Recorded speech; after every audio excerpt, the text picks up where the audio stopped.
আজ আমি কবিতাকে খেতে দেবো। আপনারা দেখবেন অনেক এখন শীত পড়ে গেছে, এই জন্য আমি এই যে চালের সাথে এখন এই সরিষার 1 নাম্বার তেল দেবো, যাতে কবিতরকে ঠান্ডা না লাগে, গরম ধরে থাকবে কবিতরকে। কবিতর পুষতে হলে অনেক খাটনি করতে হয়। আপনারা ইউটিউব অবশ্যই দেখছেন কি কি খেলাতে হয়। আমি এটা সাধারণত প্রাথমিকভাবে এটা দিচ্ছি যে এটা খেলে গরম ধরে থাকবে। এখনও ওষুধ নিয়ে আসিনি আমি, এটা দিব এখন। এটা খেলে কবিতর আর ঝিমরিবে না।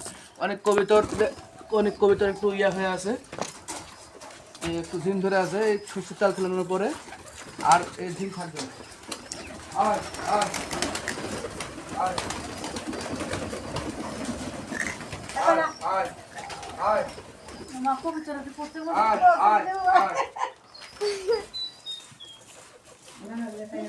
এই যে সর্ষের তেল দিছি, এগুলো এখন খেলে কবিতর গরম হবে। ওষুধ তো মনে করেন আছে। আয় আয় আয় আয় আয় আয় আয় আয় আয় আয়।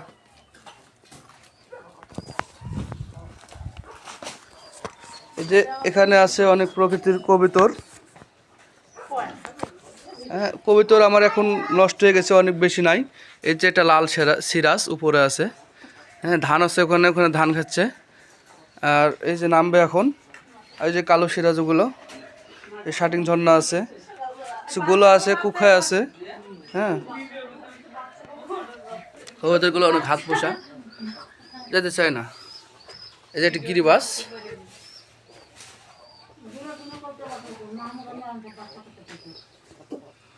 আয় আয় আয় আয় আয় আয় আয় আয় আয় আয় আয় আয় আয় আয় আয় আয়।